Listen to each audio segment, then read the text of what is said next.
Good morning, everybody, and welcome to the latest in our series of how-to webinars. My name is Katie Legg, and I'm the Director of Strategy and Partnerships at Mental Health UK. Mental Health UK is one of the UK's leading charities in this country when it comes to workplace mental health. Today's topic is going to be how to support with stress and change in the workplace as we exit lockdown. And I'm really delighted to say that I've been joined this morning by my colleague, Charlotte Maxwell-Davies, who is our Head of Workplace Mental Health. Morning, Charlotte. How are you doing today? Morning, good. Enjoying the sunshine. Absolutely. Bit of a change from the snow earlier on this week, which is really good. It's going to be a great webinar today because not only are Charlotte and I going to be talking about stress and change in the workplace, but we're also going to be sharing with you some of the latest findings from our recent survey in burnout. We conducted a survey back in October with World Mental Health Day to understand the trends in burnout since the beginning of the lockdown, and we've reconducted that survey again just in the last couple of weeks so that we can have a look at the differences and see how people are feeling now.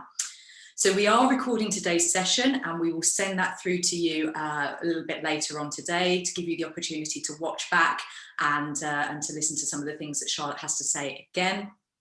We'll also make that available on our website, and please feel free to share that through to your colleagues and your peers as well. We have the option for both chat and Q&A on the webinar this morning, and please do post as many questions as you see fit. We're going to protect plenty of time at the end of today's session to take some of those questions from the field. And if we don't get time, we'll find a way of picking up with you separately from the webinar. And the design of these webinars is that they are solutions focused. So as we go through today, we will be talking about the practical tools and tips that you can take out of today's session and take straight into the workplace this afternoon to make a difference to people's lives and help them live the best possible way that they can with their mental health. So with all of that in mind, let's get started and let's kick up with an easy one for you, Charlotte. Can you talk us through what stress is and how it manifests in a person? Yeah, so I guess many of us are kind of familiar with the term stress and what that means, but actually what stress, the definition of stress. So stress is a kind of instinctive response for humans. We've developed this instinct over kind of millions of years, and this is to help our survival. So I guess looking, evolutionary kind of millions of years ago, caveman days, if we were faced with kind of a wild animal, actually thinking about our best way to manage the situation would have probably led us to be eaten. So wouldn't have been kind of a good instinctive response for us. So actually what happens is if we perceive a threat, we instinctively, our response, our physiological response goes into this kind of what's known as fight or flight response. It's really, really immediate. We don't often think about it, and we certainly don't kind of choose to go into this response. So if we kind of use the example of the wild animal appearing, actually we don't kind of think about it. Our body kicks in, our heart races faster, blood rushes to our legs to enable us to kind of get out of the situation quickly. We breathe faster because it's kind of giving more oxygen to our body to enable us to move faster. All of these amazing things which really works in that situation. But actually, modern day times, we often don't need such a response. We don't need such a kind of immediate or instinctive response. But actually, we've been programmed to kind of recognize any threat and respond in a similar way. So when we're thinking about kind of modern day world or particularly work, things such as a stressful incident at work or a challenging conversation or something we might worry about might actually kind of trigger that same response in us, which is not so helpful. We've come a long way, but actually our response to stress is still a little bit outdated. And that's often what we're seeing kind of in the workplace, that our body is then kind of, going into this instinctive kind of almost cave person response, which is actually really not helpful in the workplace. And what does that look like, Charlotte? What are the sort of the physiological signs of somebody who's experiencing stress, and the other signs as well? Yeah, so it can look different for everyone, and that's really important to say as well. So there's lots of kind of symptoms that will happen from a physiological point of view, but actually different things will affect different people, and we may notice different things as well. So you know, I notice for me when I feel quite stressed that I hold it here, so I kind of sit with my shoulders up, I carry lots of tension, and actually I can really notice it. And if I actually kind of tune into my body, I can feel, okay, drop your shoulders, you're kind of going into this stress response. Again, a lot of us will notice when we're feeling stressed, or, you know, doing a live webinar, our breathing will start kind of increasing, it'll speed up a little bit as well. So actually just noticing that in your chest, noticing kind of heart rate as well, that can speed up. So these are all kind of very immediate kind of response to stress, but actually longer term, or when we're experiencing stress for kind of a build-up or a longer period of time, we can notice things like sleep. So sleep can often be really affected by stress as well. Often our mind is kind of in overdrive and whirring through and trying to think things through, and that can really impact on falling asleep, because we're actually not enabling ourselves to kind of relax and go into that point where we can kind of let ourselves, our body and our brain kind of relax to a point where we can go to sleep. Or you may kind of wake up through the night and find it difficult to get back to sleep. But also I guess the stress response is very instinctive, it is very kind of physiological, and it's part of our brain that it's that immediate part that responds. Actually, what often happens with kind of high stress is that the frontal part of the brain kind of almost shuts down, which really has an impact on our cognitive abilities. So if we're feeling stressed, then our ability to kind of problem solve, to think things through in a logical way, to think about things kind of creatively, that's really, really difficult when we're in a high level of stress. So again, these are really key things that we want to be able to do these things, but actually if we're feeling stressed, we're kind of stopping ourselves from being able to do these tasks or these key parts of our working day for a lot of us. I think that's really interesting, Charlotte. You know, when we think about stress, or certainly when I think about stress, I'm thinking about the shoulders, I'm thinking about when I'm sitting at my desk, but obviously, as you described there, it's not just a phenomenon that happens in the moment, it's something that happens to the body and happens to the mind throughout the day. And yeah, and it's really important to say that as well, Katie. So stress, in kind of evolutionary terms, it's only meant to be very short term. It's only meant to be in an emergency that we kind of react to this. Because actually what happens is, if we're feeling like this a lot or for a longer period of time, then that can really affect us kind of physically and mentally. And that's often what we kind of are finding in workplaces, that it is extended, and actually this is having a real impact on people's mental health and also physical health. And often this is what we kind of know as burnout. Well, let's move on to talk about that, shall we? Because you started to touch on what I wanted to speak about next, actually, which is the consequences if we don't manage stress. Perhaps you can talk to us about, if we allow that to carry on for a long period of time, what it is that we experience in our bodies. Yeah, so kind of extended amounts of stress or burnout has a huge impact, so in all ways as well. So we're kind of talking particularly about the workplace, but actually it will overspill into other areas of our life as well.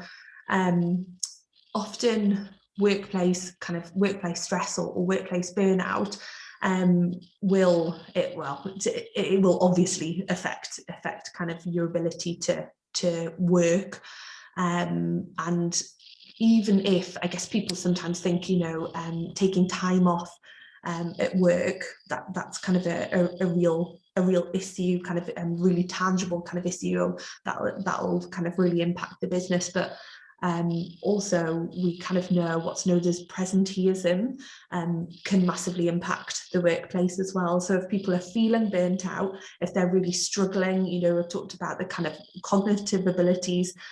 If we're feeling stressed, we're not going to be as productive. We're not going to be able to think as clearly, rationally, logically as usual. And that might be just to actually physically being at work, or you know, I guess at the moment at home in front of the computer, but being kind of in your working day, but not as productive, or not in the place that you'd like to be, because of this kind of feeling, which is often kind of that real lethargy, so kind of mental and physical tiredness, feeling that you're kind of not quite present, very distracted, feeling quite overwhelmed by what's going on as well. So has a real impact in terms of your ability to work. That's often going to, you know, impact on kind of relationships at work as well. So being able to kind of, you know, work together as a team, if you're not quite there or present, that can often have a really big impact. And I guess if we're thinking about, you know, the prevalence of kind of mental health in the workplace as well, we know that one in four people are likely to be affected by mental health in a workplace. You know, if you're working in a team of 10, at least 2 of them, if you can imagine, 2 of them either aren't there or are kind of there physically, but actually aren't kind of themselves or aren't as productive as kind of they had been. That has a massive impact on the workplace. And again, in terms of, I guess, financially, the Farmer Stevenson report in 2017 was produced and looked at actually the huge scale of mental health issues in the workplace. So I think off the top of my head, I think they kind of estimated that it costs UK businesses about £40 billion a year because of mental health. So again, that's kind of absence, support, and also the kind of the presenteeism, which is a huge issue. And I think a lot of people don't realise actually you can still be very stressed and feel very unwell, but still come to work. And actually it's often not useful to just presume people are okay because they show up. Yeah, and so I think, you know, what I'm sensing there is not only can the effects of long-term stress bring about burnout and quite a profound sort of response within the individual, but also the knock-on that can have to the employer and also to the team around them. You know, thinking about, you know, that sort of virtual boardroom style that we're sitting in at the moment, if you could sort of shade 2 people in as you know, sort of not being able to contribute their sort of full effort and their full work, it's not just an impact on you know, the overall totality productivity of the organisation, but also on the other people in the room as well. And I guess that can start to have a knock-on effect if not managed. So and we, as I said at the beginning of the session today, we've conducted some recent research into burnout in the workplace. And what I'm keen to really understand from you, Charlotte, is what do we know about the state of the nation now? Because we've been through such a turbulent time over the last year. But I guess there's possibly sort of some belief, you know, not just within the workplace, but within our lives as well, that with a year of this under our belt, surely things are a bit better now? So I guess it's a bit of a confused picture at the moment. In some ways, I would say things have developed, things have moved forward. I think what's really helped is that a lot of kind of media coverage has really highlighted actually the need for looking after our mental health and the impact of mental health within the workplace. So I think in some ways it's been positive to have that coverage. I feel people are, or lots of people are maybe more comfortable in talking about mental health, or even acknowledging that actually mental health, or they even have mental health, because I think for a lot of people it's not been something that's really been on their radar, or they felt kind of comfortable having those conversations. So in one way, I think, yes, I think that's really good, and that's kind of moving things forward and kind of opening up conversations to talk about mental health and the importance of it. But in other ways, I guess, the research that we've just completed with the Office of National Statistics, so we completed some research, a survey which went out September last year, so 2020, and then just recently March 2021. So we looked at kind of how people are currently feeling, kind of their understanding, identification of kind of symptoms of burnout and how they felt supported within their workplace. Really worryingly, actually, the statistics didn't change too much between those two dates. So there's a 7 month kind of difference between those two surveys. And actually, what we may like to see is between that time, things had developed, maybe workplaces had implemented more to support staff and colleagues to feel that they could kind of either talk about their mental health or feel supported if they needed any additional measures to kind of support or reduce stress. Within the research, only 1 in 4 workers identified that their workplace actually had measures in place for managing stress or supporting mental health. And again, over the kind of the pandemic, because of all the conversations, because we've all kind of realised how important mental health is in the workplace, that we probably would have liked to see the more recent survey actually indicate, yes, workplaces have put more in place to support me and to support teams. But the survey actually showed that it was about the same. So only 1 in 4 workplaces had that in place. That's fascinating, isn't it? You know, good on the 1 in 5 that have got those strategies in place, but for everybody else, certainly there's clearly a sense that there's a lot of room for sort of improvement in those kind of strategies. And so really taking that forward, Charlotte, let's start to think now about sort of what some of the practical advice is that we can give to managers and to business owners to really help with stress, change, and with burnout in the workplace. So this is probably the thing that people are really wanting to know, and you know, sorry to disappoint everyone who is hoping for that magic bullet, that I'm probably not going to give it to you, but I would like to kind of highlight some of the really important elements that are need to be considered within the workplace to manage stress.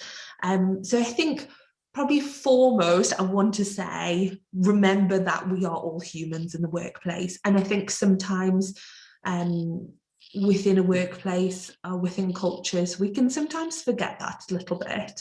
And I think the last year has been really difficult. It's been really stressful for most of us.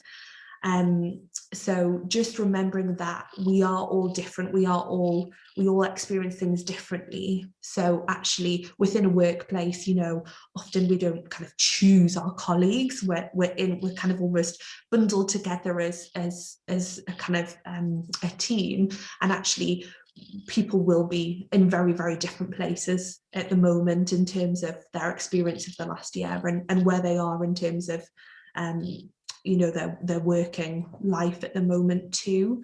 So I think as we're hopefully exiting lockdown and thinking about the future, I think lots of workplaces are currently thinking about, okay, well, what is this going to look like for us? How do we kind of support employees coming back in a manageable way, but also that works for the business?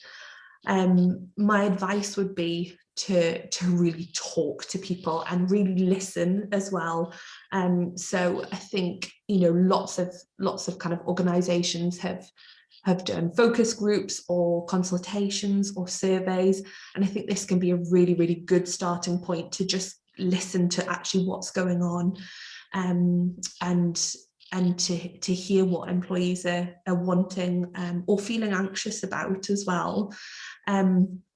with saying that, I think that gives you a really good starting point to get some themes about what's going on, and to kind of understand the picture for your workplace. But I think also it's really important to individualize that as well. So to have very kind of open conversations about how people are feeling, explicitly ask how are you feeling and how has the last year been for you, and try and have that regular communication so that people are feeling, you know, even if nothing's changed, just having that regular contact with employees. And the onus isn't all on a manager to do that as well. You know, we often don't work completely alone, we work within a team. So I think, you know, talking to each other and understanding each other, and again, not assuming that just because you're feeling this way or certain staff are feeling this way, that everyone is going to feel the same way. And that may need to kind of, you know, be adapted or individualized towards different peoples or different teams or different roles. But that's my biggest piece of advice is to really individualize and don't assume that everyone is going to feel the same way. It's really interesting because I think we all have kind of judgments or ideas about how people will respond to certain things, or, you know, I know my team, so I know they'll respond like this, but actually we don't always, and it's only from speaking to somebody and really getting to know somebody and understanding where they're at and their current situation that we can kind of determine looking forward. So I think the only way to do that is to be having conversations and being really flexible, and particularly initially, and being really flexible in terms of how we respond. I think, you know, it's difficult for businesses because, you know, workers still work. There's still an ultimate outcome of work when we're needing kind of businesses to be able to still do whatever they do, but ultimately I guess there's very few businesses that can cope without employees and without staff, and it is probably a cliche, but that's got to be the number one priority. And I think particularly after the year that has been, it's you know, we absolutely have to invest in people at the moment and kind of prioritize all of our well-being, to be able to move forward. And I think from that, Charlotte, there's one really interesting thing that you've just talked about there. Clearly the importance of conversation, which is something I want to come back to in a moment, but actually how that's everybody's responsibility. Because I certainly know through the work that I've been doing with a lot of businesses over the last 12 months that there has been an emphasis on managers being able to have supportive conversations and bringing in the training and the resources in order to do that. But actually, we also need to protect our managers as well, which is something that we talked about in one of these webinars earlier on in the year. But not everybody's going to respond in the same way, and not everybody's going to have a rapport, the ability to speak to their own line manager. And so if you've got a really sort of strong cohort of people within your organisation, actually getting that sort of sense of collectivism behind the issue and the opportunity, I think, is really important. And the second piece that was quite interesting in what you've just said there as well is about not being presumptive that you know your staff. For many organisations, not all, but for many organisations, we'll all be in a position where we haven't seen each other for a very long time now. And as we've just identified through the research that we've been doing on burnout and stress, people are feeling very, very different to the position that they were feeling when we saw them last. One of the statistics has come out that suggests that 46% of UK workers feel more prone to extreme levels of stress than they did this time last year. So the person that we might have sat next to in the office 12 months ago is potentially a very different person to the person that we're speaking to on a Zoom call right now. So let's not be presumptive about that. And so thinking quite practically about some of the tools that we've got at Mental Health UK, what can we share with our guests after this webinar to help with those conversations? So yeah, Mental Health UK, we have lots of resources on the website, so please do, everybody, have a look, check it out, see what is going to be relevant for you and your workplaces. But there's a few kind of main resources that I'd really like to signpost people to. The first one, I know it's been talked about before on webinars, and as Mental Health UK, we always kind of refer people to it, but there's a good reason for it, is the stress bucket. So for anyone who isn't kind of familiar with this, it's looking at it's kind of a metaphor for how we perceive stress and how we manage stress. So I think for individuals to kind of look at it, be familiar with it, and kind of apply it to themselves is really useful, to think about actually what are the triggers that kind of do cause me stress. And actually, you know, unfortunately, we're not going to go through life without stress. It's going to happen, it's inevitable. So actually, when that does happen, what are my coping strategies, and how can I manage this in the best way that I can? So I think as an individual, actually looking at the stress bucket and doing that yourself. Also for managers to look at that, and even encourage staff and employees and their teams to do it, and share that with them, can be really useful as well. It can actually be really nice as a group exercise as well. You don't need to obviously share every ins and outs of what that goes into, but I think normalizing some of those triggers, those symptoms, sharing coping strategies, and sharing good practice can be really useful as well. So yeah, the stress bucket is definitely something I would absolutely advocate everyone is familiar with and regularly uses. And I think using that language can be really useful as well. Mental health charity, so we're going to be biased, but using the stress bucket is just like a regular part of our language in everyday conversations, and everyone knows what that means. But that's really useful. That's really useful to have something which you can refer to. People know what you're talking about, and actually it's a very practical tool in understanding your own mental health, and also the mental health of your team as a manager or employer. The second resource that I'd want to share is we have a guide on Mental Health UK about a stress risk assessment. So I think, again, that can be really useful for the workplace. It doesn't, again, not putting all the onus on a manager or a team kind of employer. Actually, you can do the stress risk assessment on yourself or within your workplace. So that can be a really useful tool to identify actually what are the hazards, what are the risks within my workplace. Sometimes you have to think quite creatively about that as well. Again, doing that to kind of alongside a colleague or with your manager can be really useful, because sometimes I think you can go down one path thinking, oh, this is what affects me with stress, but actually somebody else may say, well, what about these factors? And actually you can really consider, yeah, that potentially could cause me quite a lot of stress in different circumstances. So yeah, we can share the guide with everyone, the audience today as well, just understanding what a stress risk assessment is and actually the importance of it as well. That'd be really useful. Sorry, Charlotte. And I was just going to say the final thing that I'd really promote is for people to use the workplace wellbeing plan. So again, that's a resource that we use with Mental Health UK. This is a really simple tool. Again, the onus isn't always on the manager. It can be, you can do it as an individual in the workplace too. So starting to think about actually, what does a good day at work look like for me? What kind of contributes to that, and for others, so for colleagues to kind of support each other, for your manager to kind of understand you, actually sharing that. And then also the flip side, actually, if things are feeling quite difficult, what are my warning signs for me to look out for, but also for my colleagues or my manager to look out for? And if they're noticed, then actually what can be put into place to help support that before it gets to a problematic point.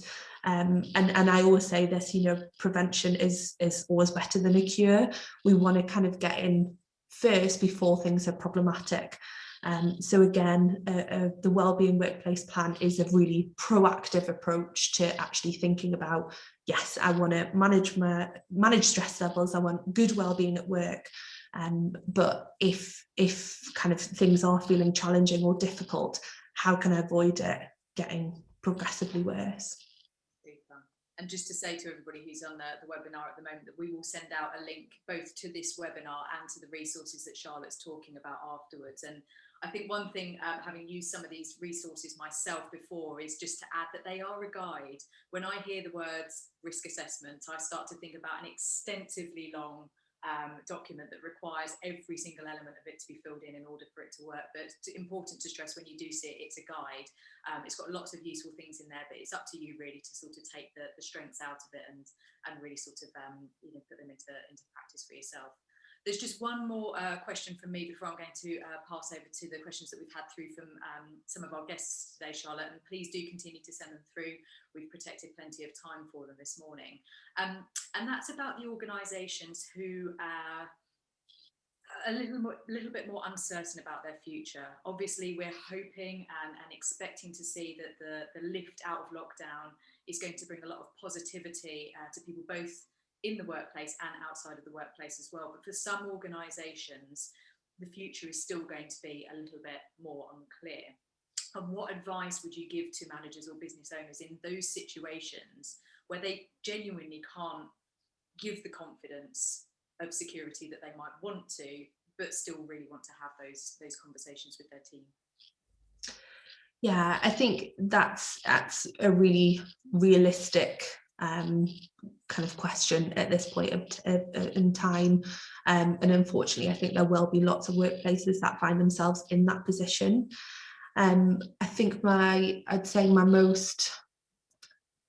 advice would be to absolutely remain compassionate and patient with the people within that organisation and also employees, because I guess both elements of that will, both kind of people in those parties will be likely to be feeling very stressed at the moment.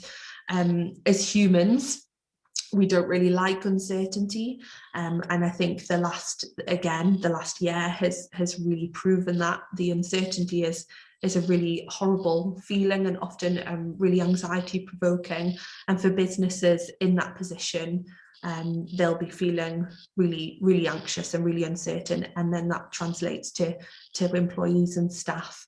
So I think the most important thing is to kind of keep up that contact and that communication, even if there's no news, even if there's still no plan, actually communicating and being quite transparent about that. For staff to understand, actually there is still no news, but we're being consulted, we're being considered, we're not being forgotten about. I think that's really important to consider. And I think I'd also say, you know, for those businesses or for the employees within those businesses, really to acknowledge the importance of you know, self-care, looking after your mental well-being. They're the keys to you know, building resilience or being resilient within really difficult situations. It's almost the opposite to what naturally comes when we're feeling really uncertain, when we're feeling really anxious, when we're feeling stressed. We'll ultimately often just want to escape the situation. We want to hide, we want to go into hibernation, because it gives us that short-term relief, I guess. But actually what we want to do, what's best for us and what will keep us resilient and keep us strong, which will therefore enable us to deal with very difficult situations, or you know, if something doesn't turn out the way we want it to go, we're going to be best prepared to deal with that situation if we're in a strong place ourselves, or if we're feeling resilient. So really important to think about and put into place all those measures which we know are good for us, but often kind of we don't put into place when we're feeling stressed. So thinking about diet, thinking about exercise, or even movement, you know, thinking about kind of what we're doing day to day. You know, are we having contact with people? Are we having those connections? Are we having enough sleep? Are we kind of turning to habits or coping strategies that actually in the long term we know aren't so useful? So, you know, like drinking alcohol or smoking more or things like that. So again, I think just being really conscious as an individual, but also as an employer, if there are really, really difficult kind of times or conversations going on, to not forget about those really kind of core foundation things about self-care, because ultimately they will lead us to feeling stronger and be able to deal with those situations that may potentially come down the line. Great. So transparency is key, and remembering that this is a marathon, not a sprint. Exactly. Excellent. Thank you so much, Charlotte. Now I'm going to flip over to our questions from the audience right now. And there's one, I think, that sort of bounces off of that a little bit and just probes into one area in a bit more detail. And it says that colleagues have said that they know they need to look after their mental health, have some idea and support on how to do that, but can't keep to sustainable habits to keep those changes going. Any hints or tips on how to keep small positive changes sustainable? Great question. Yeah, really good question. And I think this is often where we all fall. I think one of the most important things is that actually to make it sustainable, it needs to be kind of a long-term plan. So, you know, we often have great ideas and they all make sense, but actually implementing them is really hard work. So what I'd say is go really small, go almost silly small to begin with. And this is what really works with goals. If you go silly small, it's always going to be achievable. Once you achieve that goal, then you get that little kick. It feels good, you feel more motivated, you often have a bit more energy to try something new, and then just gently up it, keep gently upping those goals, but only once the goals are met. So I think, again, when I know, again, from working in teams, you get together, you have some great ideas, and they're often really big ideas, which is really exciting, but actually we kind of do it once and then it's really hard work and actually we don't have time. So it goes on the back burner and it's something we'd like to do, but it's just not at the moment. So I think to make it really sustainable, it needs to be really realistic.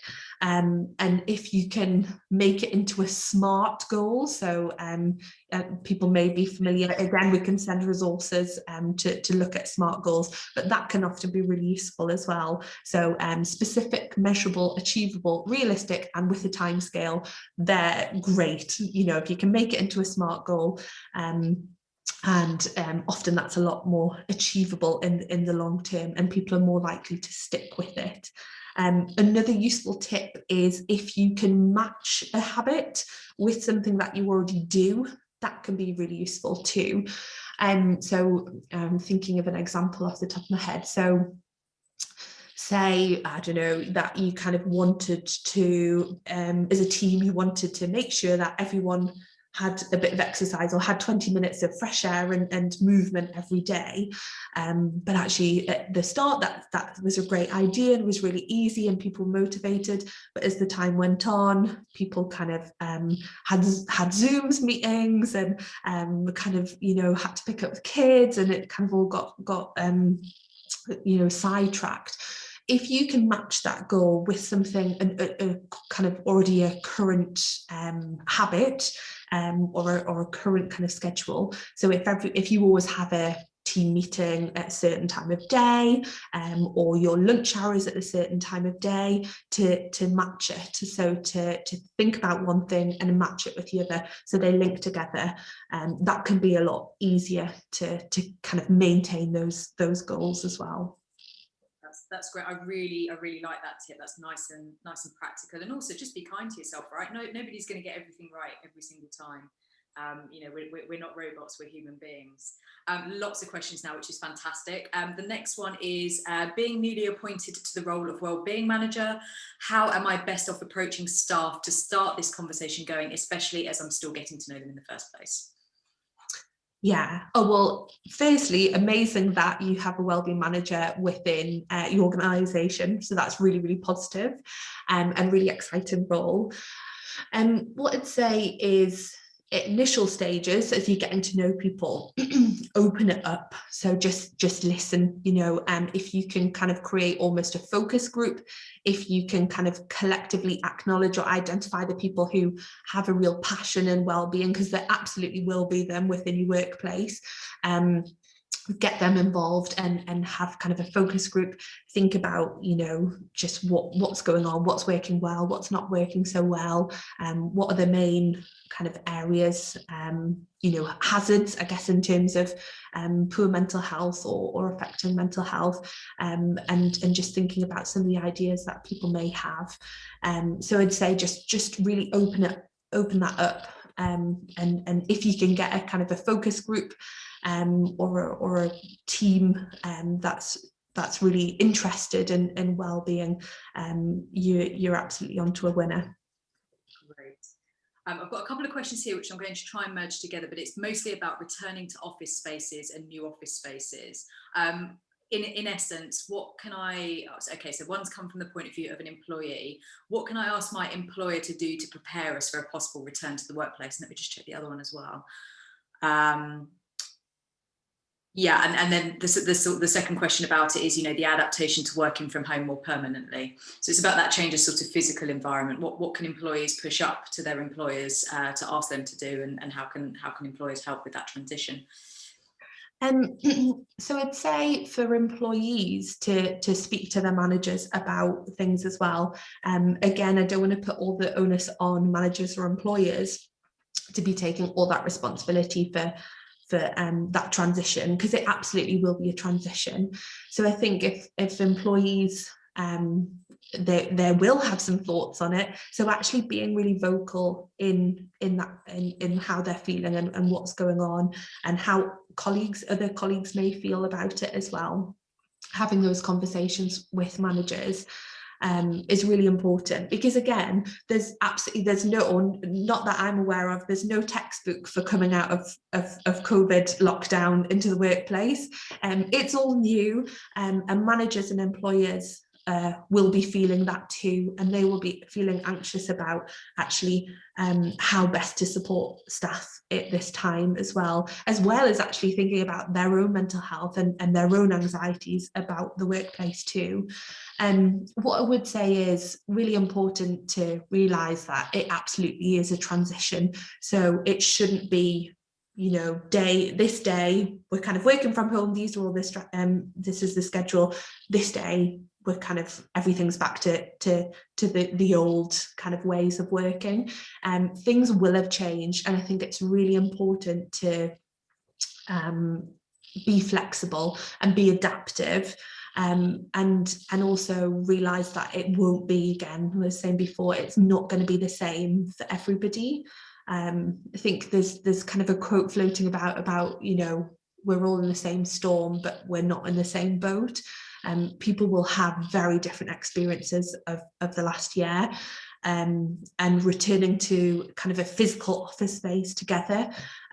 Some people may feel absolutely, you know, so excited about that, being reunited, having lunches together, having after work drinks, you know, all of this, the side of things people might be really excited about. Others may feel really anxious about it. They could have been shielding, they could have had a really kind of poor or negative experience the last year, and actually being at home has made them feel much more settled and calm. You know, we could have had both. I mean, from my experience, I loved being in a physical office. I loved having teammates around me. I loved having kind of, you know, the work lunches together. But actually working from home has given me, there has been elements that have worked really well for me, and actually that kind of flexibility, childcare options, all of those things have worked kind of well. So I feel differently to how I would have expected to. So I think it's just for everyone to remember that just because you're feeling a certain way, it doesn't necessarily mean everybody else will be. So just being, you know, really compassionate, really understanding, very patient with people. I think as an employee, I think the question was from an employee to talk to their manager. I think just discussing potential options. So there might be agile working options. So there might be, I know lots of places are considering having certain days at the office, certain days at home. If you feel that would work, you know, well for you and work well for your workplace, and talk to your manager about it. And you know, at the moment, I think a lot of managers are very open to having those discussions.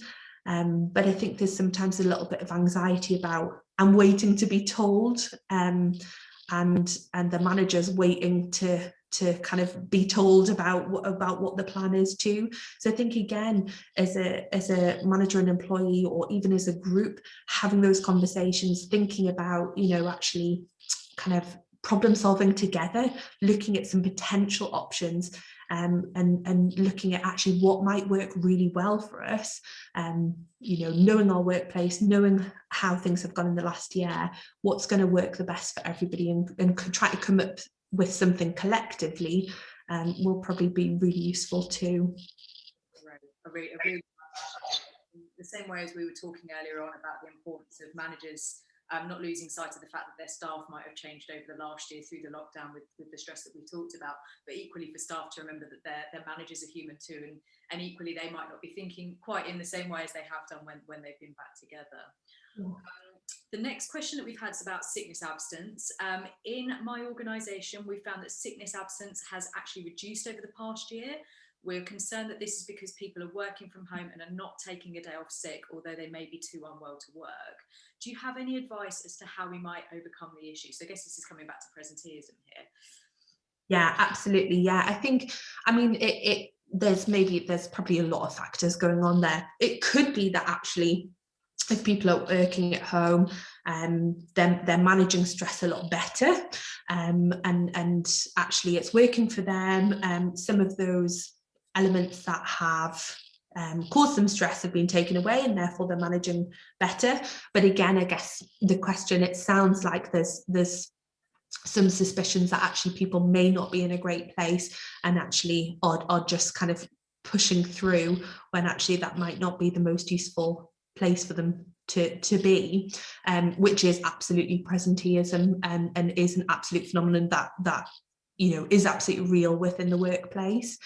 My advice would be to, if you have a suspicion about it, don't be shy in talking to the person. So if you feel that actually something has changed, something, you know, that the person maybe isn't quite as present, is acting differently, maybe their communication style has changed, whatever you feel is potentially a change in them, share it, talk about it. You know, it doesn't need to be a formal kind of discussion. It could be more just a, you know, obviously in a one-to-one setting, just asking the person about it. And actually for the employee, that's probably going to be quite reassuring to know that actually my manager has noticed, they do care, they do understand me, and actually they're really wanting to support me in acknowledging and having that conversation with me. So I think as a manager or an employer, if you do spot any of those signs, or you do have any concerns, don't be afraid to ask, because actually it can be seen as a really positive thing. If it's done correctly, you know, don't go in like a bull in china shop, in terms of that discussion, and be sensitive, but you know, be kind of open, and I've just noticed that this is a change. Is everything okay, or can I help in any way? But definitely have that conversation. Don't be shy about having that conversation. Right, thank you. Next question is quite an interesting one. It says, how do you navigate stress in the workplace when management in your team has shown damaging behaviour to your mental health and others in private conversations, and doesn't seem likely to reflect and change? It feels like there's another hurdle to having my mental health supported in my workplace. So this is coming from a colleague who says that the situation is adding to their stress. That's really hard, and that is absolutely hard, because a lot of what we would kind of promote as a mental health charity is very much aimed at managers in having those supportive conversations and being very supportive in terms of mental health. If you feel that your manager is contributing to the stress, or is affecting mental health, It may be useful to talk to a colleague about that to see if, you know, maybe they have a similar experience, maybe this is something that's been taken out of context, or maybe haven't, you know, something's not, I guess just understanding and bouncing that off somebody to kind of understand a little bit more about what's gone on. I think sometimes a different opinion can be really useful to almost reflect on what's going on, and then think about what your next steps are as well. I would also promote actually talking to the manager about their conversations or their behaviour. So again, in a one-to-one setting, if you felt kind of comfortable with doing that, it might even be useful to have another colleague or somebody that you trust around you to have that conversation if that was too difficult to do alone. To have for support, but again, just asking around why they may have said certain things or why they may have behaved in a certain way, and then the impact that that's had on you. Because again, sometimes people just don't tune in, you know, they kind of, that's how they speak, or that's how they communicate, or that's what they kind of expect in the workplace, but actually they don't quite understand how that may have impacted on somebody else, or and I think sometimes just even explaining that to them can you know really change their viewpoint, saying, oh, I didn't realize that's how it had come across, or I didn't mean it that way, or that's the way I've always done it. I didn't realize how you would feel in that situation. So I think having that conversation initially, in just explicitly talking about how that's made you feel and the impact of that, and giving them an opportunity to take that on board, and see how they respond to that, and go from there. But I think that's probably a good first port of call, to actually just have that conversation and make them aware about how you're feeling, and see if you can kind of come up with a solution together. Yeah, really, you know, conversation is just so key in this, and I think confidence as well, which leads us on to the last question I want to ask before actually I share some of the suggestions that we've had from some people who have joined us today, because some of them are really lovely. But the question is, I'm a bit nervous about getting into conversation on the topic of stress with a colleague, as I worry I won't have the answers. How can I have the confidence to ask these questions about stress in the first place? This is a really common worry for people, I think, in the workplace. What I would say is you can't go too wrong. When you open up a conversation about mental health, you don't have to be the expert in mental health. Having a conversation and opening up and you know, not making it a taboo conversation is the key, basically. And I guess ultimately that's what changes culture in the workplace as well, is being able to have those conversations, to feel comfortable in starting that conversation. And again, it's a conversation, so it doesn't all need to come from you. You can open it up, and the other person will hopefully respond to give you some content, and you kind of bounce off each other. But I think having just having that open conversation is absolutely brilliant. And if the other person feels unable to kind of respond in an open way, and then you can then respond back in a very open way, you're winning. You don't need to have all the answers. You can turn to Mental Health UK for the answers, but you don't need to. You don't need to be an expert. We're not expecting anybody to be an expert in the workplace, but the key is actually just being interested, just being open to it. That is the key. You can always find out the answers. You can find out the answers together. But having those open conversations and not allowing it to be taboo is the absolute key. Brilliant. And of course, always, if you're really worried about a colleague or a friend or family member for that matter, you know, just dial 999. That's what those guys are there for. They can always help if somebody really is at risk.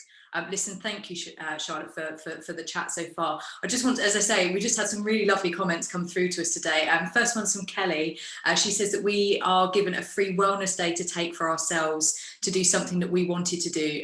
No phones were allowed. I thought that one was really nice. We've also had a comment through from Martha. She says she's loving this webinar. Thank you. I wanted to share an example of a silly small goal that she does. She's pledged that she will do a happy mile every day, walking or running at least 1 mile to take in her surroundings, breathe in the fresh air, even if it's just for those 20 minutes. So I really, really like those. And thank you everybody for the contribution that we've had today. I've noticed also that we've gone global with today's webinar. So welcome to all of our guests from over the shores, in particular to those that have joined us from Malaysia today. A very happy Ramadan.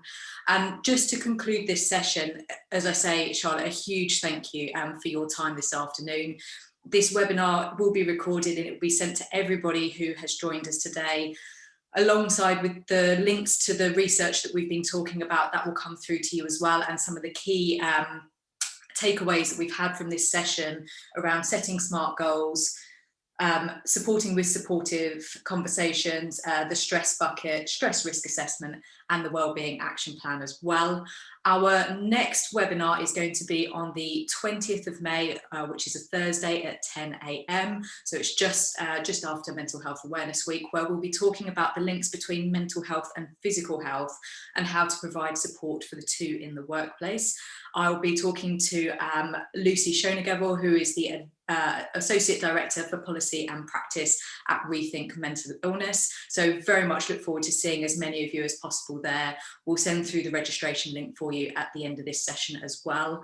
And I know we've had a couple of comments both on email ahead of this session and also through to us on the panel today about the content that we shared on our previous webinar, which was about Mental Health Awareness Week, because of course that's coming up and we know that that's something that's really important in the workplace. So we'll make sure that we send through to you again the links to the resources that we have, which is in effect a ready-made campaign for you to roll out in your workplace in a couple of weeks' time. So I wish you all the best for the rest of your day and look forward to seeing you again in a month's time. Take care.